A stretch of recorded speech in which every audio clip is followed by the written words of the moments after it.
Do you guys want to know who the best 15 champions in League of Legends are right now? Well, you've come to the right video. What's up guys, this is EZCHALLENGER, and in today's upload we will be discussing and revealing the 15 most broken champions for patch 12.23, and this is after the hotfix nerfs and buffs came in a few days ago. But just one more question, do you guys really think a video like this is going to help you out in terms of improving at the game and climbing? Well, let me put it this way, it really isn't. But videos that might help, they belong on our website at GameLeap.com, because our challenger players and coaches are uploading daily videos. For example, I myself at the moment am uploading condensed highlights of my coaching sessions where I coach Master, Grandmaster, and Challenger players, and these are just 10 to 15 minute videos where I highlight the key improvement points that we came up with. So can you imagine how useful these would be for anyone else on the Rift? So all you have to do is click on one of those links in the description and comment section and get signed up. It's that simple. Join thousands of other subscribers and get access to our library of content. And yeah, let's get into the 15 most broken champions video. So the stats we're going to get into, these are from Platinum and above. And coming in at number 15 on the countdown is Vex. So in over 60,000 matches to have close to a 52% win rate, well, all you Vex mains out there can thank those Vex buffs towards the end of Season 12, where Riot buffed your Q in terms of the AP ratio, so the scaling, the damage, and also the Q's cooldown. Well, it's down to 4 seconds at level 9 or rank 5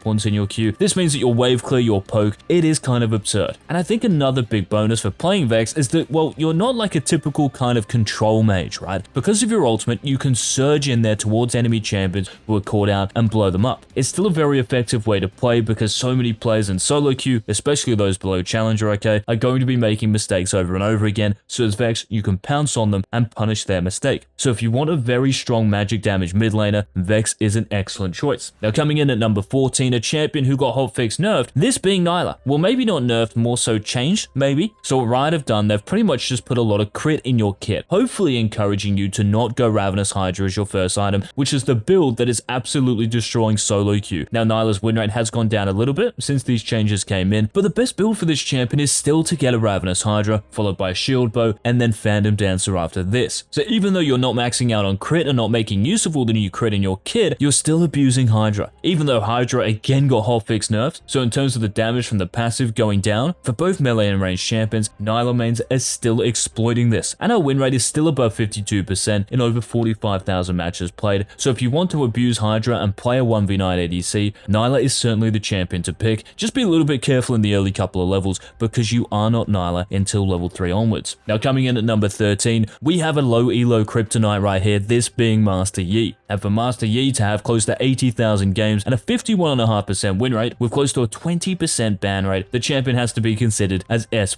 tier. Because of all the HP in the game and the amazing DPS Master Yi has, he's loving it. Also because of the new jungle changes where everyone is pretty much full clearing, right? And let me just say, players are really missing a trick with this one. Again, check out our website videos for more, but that's just what players are doing in the jungle at the moment. They are happy to full clear, and as Master Yi, you're not really a champion until level 6 onwards, so you're happy getting to level 4 free of charge after your full clear. Also because Krugs are really easy to take, and you have your Q, of course, your AoE, you clear these as quick as anyone. So Master Yi is number 13 because of kind of how the jungle mindset and jungle meta has changed. Now number 12 on the countdown, this is AAtrox, and I don't know how many countdowns I've done with AAtrox being here. In fact, I can't remember the last one where he was not. So the reason AAtrox is here is just because, well, if Riot did nerf him, they didn't nerf him enough, right? And even if Ravenous Hydra got nerfed on top of it, so this patch, even Jackshow got nerfed, right? So in terms of the actual cost and the armor and magic resist you get while you're in combat, these may have been nerfed, but these items were so OP anyway. So even if you do nerf them a little bit, they're still going to be OP. And honestly, this champion is so innately strong still. He's probably one of the few blind picks at the moment in the top lane, and we'll get into another one of these kind of soon in the countdown. So AAtrox, if you are a top laner and you don't have this champion in your champion pool still, you're honestly trolling. So he's number 12. Now number 11, staying in the top lane, if you want to play a tank champion, so if you're one of those players in champ selection, you're like, oh my goodness, we need a tank, then picking Dr. Mundo, he's the best one. And even if Dr. Mundo got hotfix nerfed, he is still cleavering everybody in the top lane and stomping games. With close to a 53% win rate, he's banned in close to 10% of them, and to have close to 100,000 matches with, yes, a 53% win rate, the champion cannot be ignored. Also because you're going Heartsteel and Sunfire Aegis, these items haven't been changed at all. It's already been Jackshow and Ravenous Hydra that have been nerfed, so you're still chilling in terms of your major items. So this is why Dr. Mundo has to be in the countdown, and that's why he's number 11. Now starting off the top 10, we're staying in the top lane. So let's say you don't want to play AAtrox. You do want to play another champion who's strong during the laning phase. Well, how about a champion who's probably even stronger? This being Darius. Banned still in a lot lot of games. So to have a ban rate of 21%, but players, well, there's still 100,000 matches almost during this patch, and to have close to a 51% win rate, this is why Darius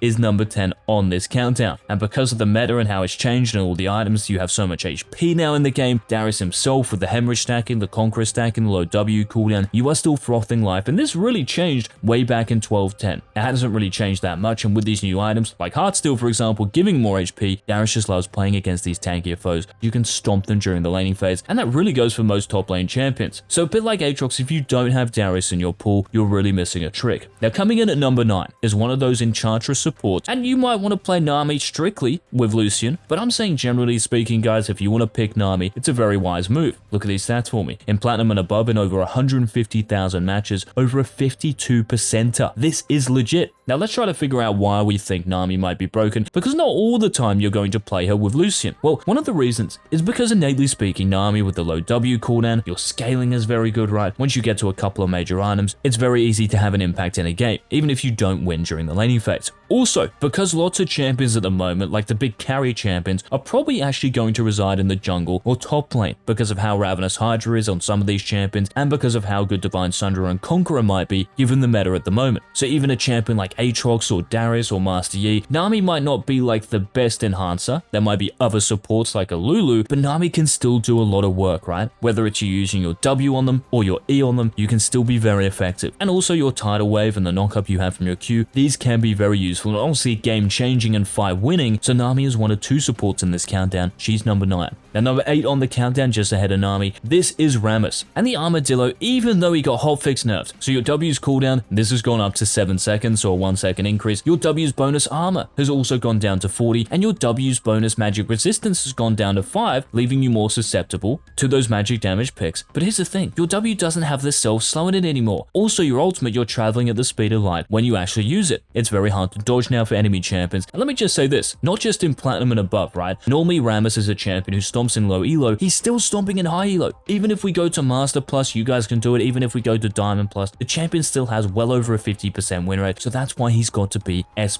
tier and number 8 on this countdown. Now moving on to number 7, well this is number 2 of those supports. This is Blitzcrank. So Nami and Blitz, the 2 best supports. Reason Blitzcrank is here as well, I don't know if Blitz is actually that strong at the moment, but he does do very well against lots of supports who are picked at the moment, right? So all of the supports who have really good win rates, Nami being one of them, right? Janna might be another, Lulu might be another. All of these enchantresses who can buff their teammates, Blitzcrank loves laning against them and playing against them, because one rocket grab, 100% dead. It just changes the bot lane, and that enemy support can't play as aggressive. They have to play very safe, they have to take bone plating right. It's a very scary time for them, and it's a great way to actually pick off those enemies rather than fighting them head to head, because you're probably going to lose if the fight is actually extended. Your goal obviously on Blitzcrank is to land a Q and one-shot people, and because of those base damage buffs earlier in Season 12, you can still do it. Even though they got nerfed a little bit, you can still easily do it. So Blitzcrank, number 7, lock him in, especially if the enemy team has picked one of those immobile, one-shottable enchanters. Now moving on to number 6, a champion who would appreciate having a Blitzcrank support, but would also appreciate having an army support. This is Draven. So Draven in over 80,000 matches, over a 51.5% win rate. So let me put it this way, if Nilah is picked or banned, Draven is the next best, and he's the number 280 carry on this countdown. Draven is still very strong during the laning phase. There aren't really many champions who beat him. Maybe Caitlyn might be one, maybe Samira is another, because you can actually stop his axes right, but apart from that, there's pretty much no one. You're going to have your way on this champion. Of course, he takes a little bit of time to master, so again, check out our website for that. We have those courses and guides made for you to help you improve. So if Draven is number 6, who can be number 5? Well, starting off the top 5 is a champion who got recently buffed, this being Kassadin. And guys, let me just say this, if you don't have Kassadin in your mid lane champion pool, or if you don't ban him and you're playing a magic damage mid, you're really just disadvantaged, because this champion obviously is the ultimate mage counter, right? And because of how Rod of Ages is, because of Archangels now, you are so much healthier in the late game, because you'll be rift walking a heck of a lot. And just look at these stats for me, in over 110,000 matches, he has almost a 52.5% win rate. Even if laning phase might be a little bit more difficult, just remember, because of the durability change, where they made champions tankier, you can survive for longer now. And let me put it this way, across pretty much every single elo, unless you're actually playing in higher elos, I might even say like Master and above, maybe Grandmaster and above, Kassadin, if you're playing him, you're not going to get punished that much. Enemy champions don't know how to wave manage. They don't know how how to manage their cooldowns against you. They won't pressure you. They'll probably auto-attack you maybe once or twice during the first 5 minutes. You get to scale for free against these players, even if you're against attack damage mids, and they are your nemesis, by the way, so do be a little bit careful if you're versing a Talon or a Zed, something like this. But even against them, again, players don't know how to exploit you. So picking Kassadin, I think it's one of the biggest freeload champs at the moment. Now coming in at number 4, the number 1 AD carry, statistically speaking, this being Samira, and over 115,000 matches, over a 51% win rate, and that's with a 20% ban rate. This champion, you either love her because you have her on your team, or you hate her because she's on the enemy team, and she'll get like 5 pentakills during one game. And it's really because of the buffs earlier in Season 12, where they actually buffed your scaling, right? So your AD per level, and also your Q's damage, because that works with lifesteal, right? So when you're Qing, you get back more because obviously you'll be going shield bow, maybe a BT down the line as well. It makes this champion so difficult to kill. Even though your first couple of levels during lane might not be that strong, exactly like Nilah, you are so powerful during the mid to late game, so that's why Samira is on this countdown. Try to pick her though when you do have an engaged support, because you want obviously to activate your passive. Now coming in at number 3, a champion, like some of the others on this countdown, who has been hotfix nerfed, this being Udyr. So even though your Q's damage might have been nerfed, the base damage and also the scaling per 100 bonus AD, at least the bonus AD for the on hit went up by 10%, and Ryder trying to encourage you to max your ultimate first, because they actually buffed the base damage on this per tick. Either or, Udyr is the number 1 jungler, statistically speaking again. And look at this ban rate for me, 33%, but he's still picked in over 86,000 matches. So if you're going Hail of Blades with Prowler's Claw, if you're going something like Demonic Embrace with an Armax, he is still top tier with over a 51.5% win rate, and kind of like I mentioned for Master Yi, right? Because every jungler, every player is pretty much full clearing at the moment. Udyr, this suits him so well. You absolutely shred dragons as well if you are going that Q max, so do watch out for that. If you're playing against an Udyr, as soon as dragon spawns, they're probably doing it. So he's number 3. The number 2 on the countdown, the number 1 mid laner, despite getting kind of heavily nerfed, one might argue. So for Zed, your Q's physical damage, the base damage, this is down by 10 at each rank. That's kind of big, right? Also, your E's cooldown has been increased at later ranks past rank 1, and your E's base damage has been nerfed by 5 as well. These are actually kind of big nerfs, because during the early to mid game, this is where you can snowball. Well, because your base damages are down, which are pretty much early to mid game, this makes it harder. But still, with Ravenous Hydra, even though Ravenous Hydra has been nerfed, your wave clear is insane. And if you're going this Conqueror setup in your runes, and then getting a Black Cleaver after Ravenous Hydra, this champion, you still have easily enough damage to one-shot squishies, but you have the power to actually fight these strong champions at the moment, these DPSs. So Udyr might be one, right? If we think about another champion, maybe Darius, maybe AAtrox, Zed can compete with them. And Zed, by the way, is the most banned champion in the game at the moment, over 55%. That is how obnoxious people think this champion is, and honestly, it's probably justified because he's number 2. Now, number 1, who do you guys think this is? So Zed's number 2, Udyr's number 3, Samira's number 4. Who is more annoying to play against than any of these? Well, this champion resides in the top lane. It's the best blind pickable champion in the game at the moment for the top lane. This is Grasp of the Undying, Fiora. This champion, unbeatable during the laning phase. Unless you're like a one-trick Teemo player or maybe a one-trick cannon, but they don't exist, Fiora has to be picked or banned. If she's open, pick her. Even if you can't play her, just pick her, I don't care, because she is that broken. Even with the Hydra nerfs, you can build this, Divine Sunder of course, and because of your vitals, you love it when there is more HP in the game. That's just how it is at the moment, there is more HP. And because you're in the top lane as well, and tanks are just getting buffed at the moment, whether it's because Heartsteel's a good item, whether it's actually tanks getting buffed themselves. So if we think of Dr. Mundo, who's good right now, if we think of San getting buffed from last patch, Maokai, Fiora loves playing against them. You scale for free, you become the scariest late game champion in the game, impossible to play against in the split push. Fiora is the number 1 champion for 1223